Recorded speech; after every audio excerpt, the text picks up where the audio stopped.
aqui do nosso turno da noite, certo, gente? Espero que vocês tenham gostado do nosso vídeo de introdução, né? Esperemos que tenhamos dias melhores sempre, tá? E aí a gente começa o conteúdo do terceiro bimestre com a unidade 6, que é a hidrosfera e a dinâmica das águas continentais, tá certo? Logo começando com a palavra hidrosfera, que é essa daqui, gente, ó, que significa esfera da água, né? A hidro significa água, né? Então, a hidrosfera seria a parte da Terra coberta por águas, né, gente?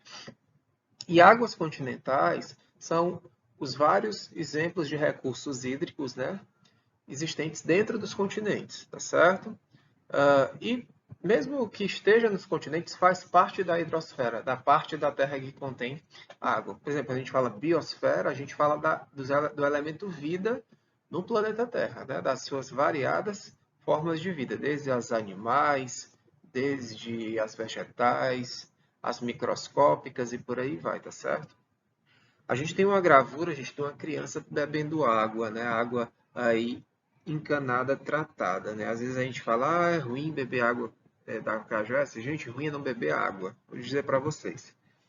É claro que muitos de nós temos costume de comprar águas ou adicionadas de sais ou água mineral.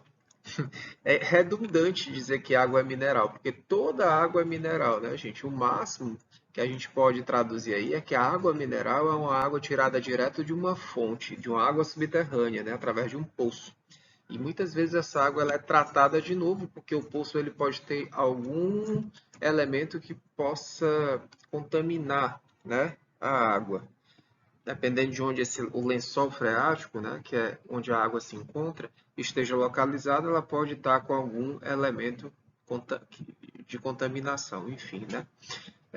Mas a gente pode sim beber água da Cagés, gente. Qualquer coisa é só ferver. Não tem problema beber água da Cagés, tá?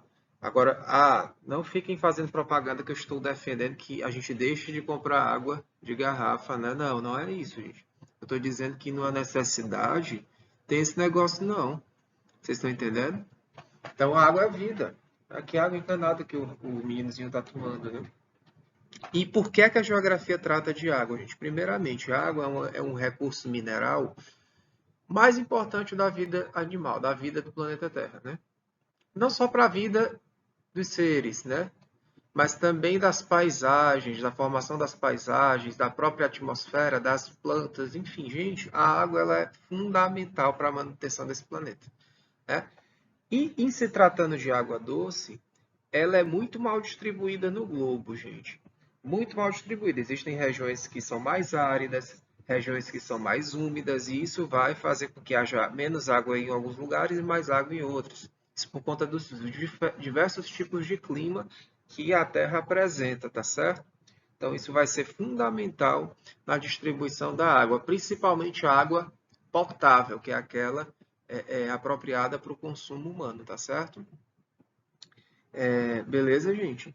Então, no próprio Brasil, que é um país de dimensões enormes, você vai ter uma distribuição desigual da água, tá certo? Então, vamos, sem mais delongas, inclusive na nossa cidade, gente, nosso estado, a gente tem uma má distribuição de água. Ao longo das explicações, a gente vai aqui abordando isso, tá bom? Primeiramente, a gente vai tratar sobre a água na Terra. Algumas considerações aqui, né? Primeiramente, gente, é uma das substâncias mais singulares da natureza, né, gente? A água é muito específica, tá certo? Ela é insubstituível do ponto de vista de fonte de vida, né? Tá certo? Que é a famosa fórmula química H2O, né? É isso? Vamos lá. E onde se originou? Como se originou? Gente, ela se origina aqui, né, no nosso universo, através de desde a formação da Terra enquanto planeta, né? As suas origens têm ali na formação realmente dos astros, né, pós Big Bang, né? Em torno de 4,6 bilhões de anos a Terra foi formada, como a gente já viu nas unidades anteriores, né? E a Terra foi se resfriando, né? Foi se resfriando aos poucos. Nesse resfriar, porque a Terra, como eu já mostrei para vocês, ela era um planeta incandescente, né? Um planeta de rochas e muitas altas temperaturas.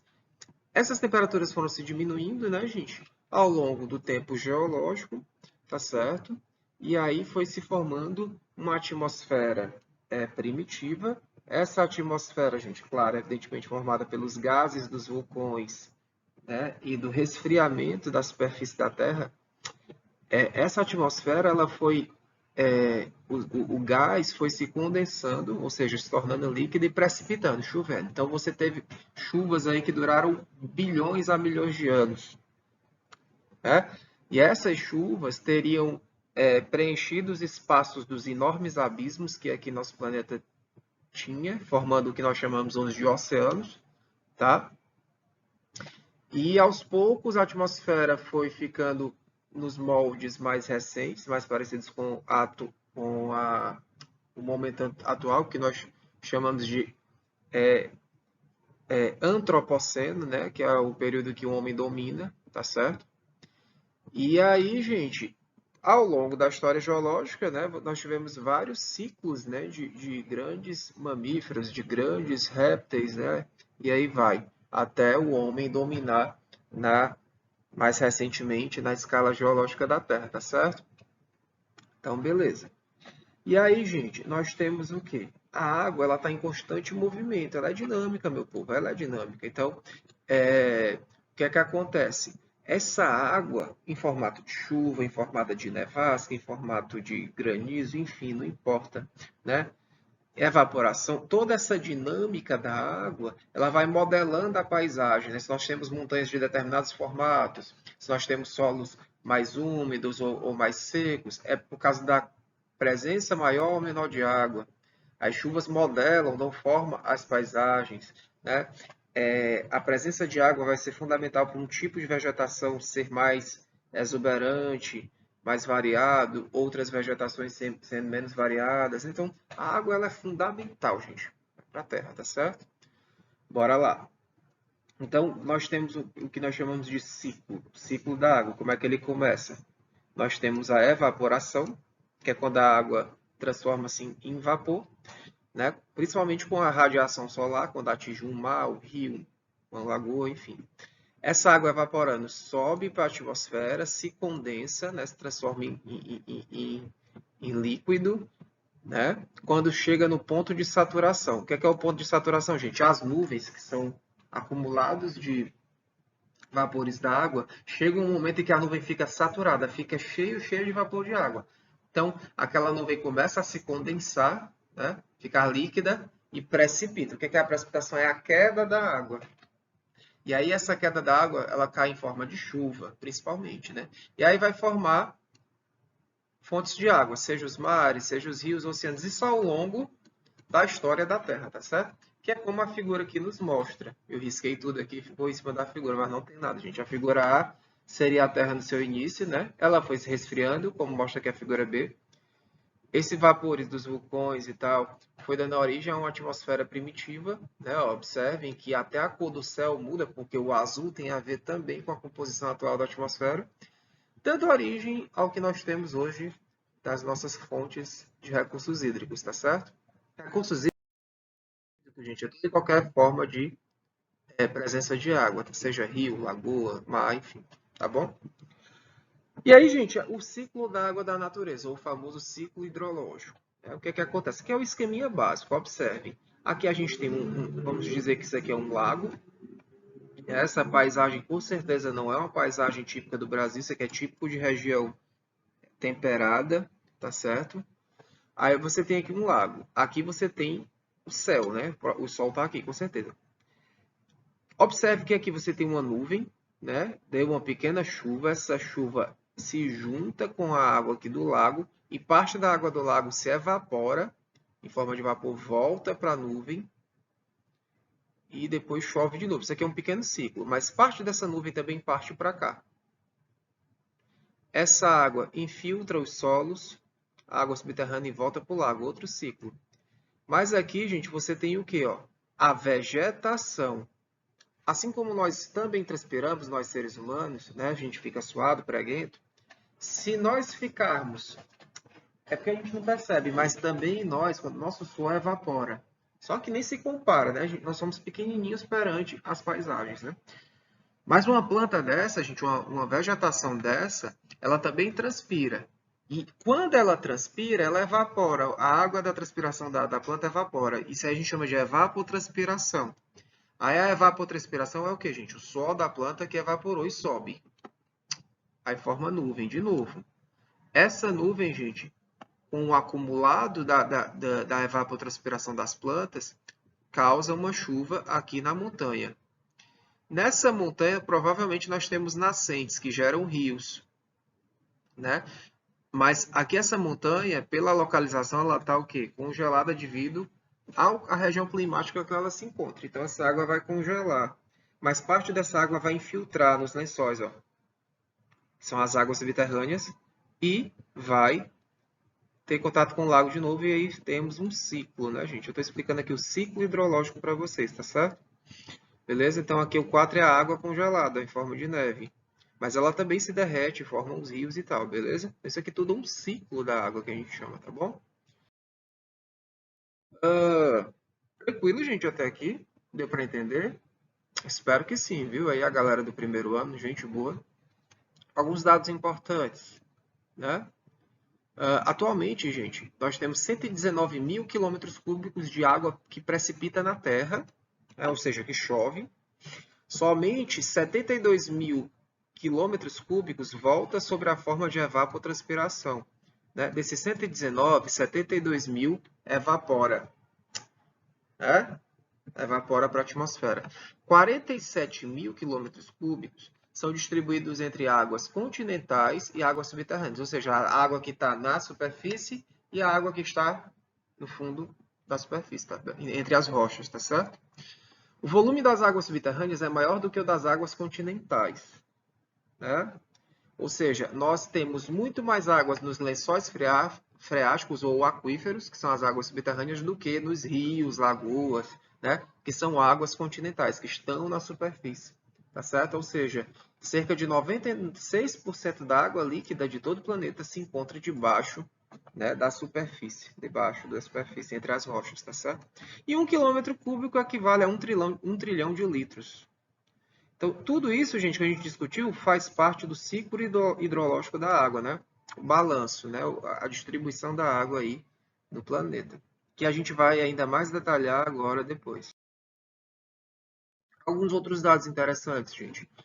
Gente, a Terra, nosso planeta, tem um volume total de 1,36 bilhão de quilômetros cúbicos de água. Gente, isso é muita água. Se a gente acha que uma caixa d'água de 1.000 litros é muita água, 1.000 litros, avalie 1 bilhão de quilômetros cúbicos. Gente, o que é 1 km³?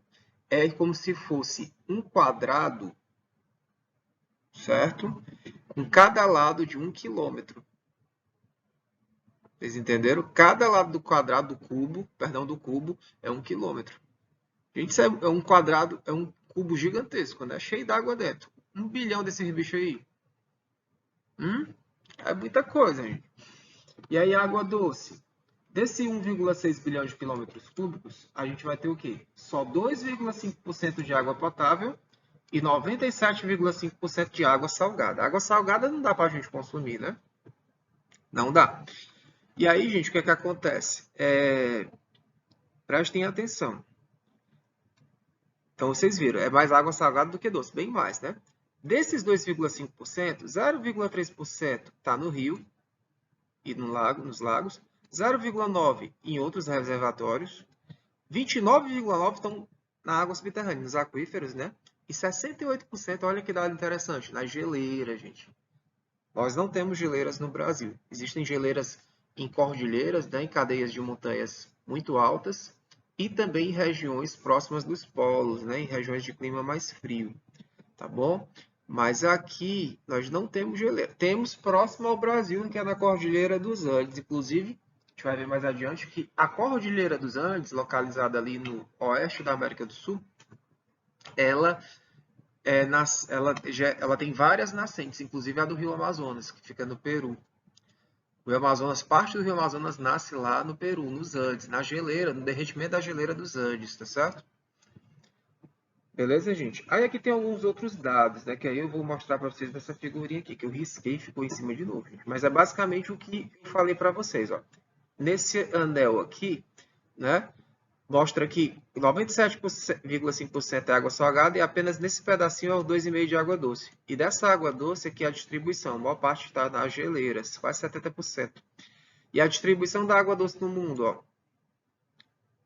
Vocês não vão conseguir ler, mas eu falo para vocês. Essa gotinha pequena é no leste da Ásia e no Pacífico. É quanta a população tem acesso a essa água. Quanto maior a gota, maior acesso à água. Europa e Ásia Central, ó, maior a gotinha. América Latina e Caribe, onde a gente vive, ó. Porque grande parte do clima equatorial e clima equatorial tropical chove muito. Né? Grande percentual de metros cúbicos para os habitantes da América Latina e Caribe. Oriente Médio e África do Norte, quase nada, gente, ó. Desértico, seco. Sul da Ásia, pouquíssima água e a África subsaariana, que é a parte do centro para o sul da Ásia, também pouca água. Então nós somos aqui no Brasil agraciados por água potável. Mas ainda assim as pessoas estragam, né, gente? Estragam muita água, tá bom? Beleza? Gente, eu ia passar para o próximo tópico, mas eu acho que tá bom a gente parar por aqui, tá certo? Águas continentais e rede de drenagem, isso aí eu vou deixar para a próxima aula, tá bom? Que só são 30 minutos. Por mais que tenha dado aí 16, mas a gente ainda teve o vídeo de introdução, aí sempre tem aquele tempo que o professor ainda vai postar e tal. Então eu vou parar por aqui, gente, tá bom? Espero que vocês tenham entendido a nossa aula, tenham compreendido, tenham de fato aí se inteirado com o que eu falei. E na próxima semana a gente continua com esse tópico, tá bom? Então fiquem bem, gente. Muito boa noite, se cuidem. Até a próxima, galera. Valeu!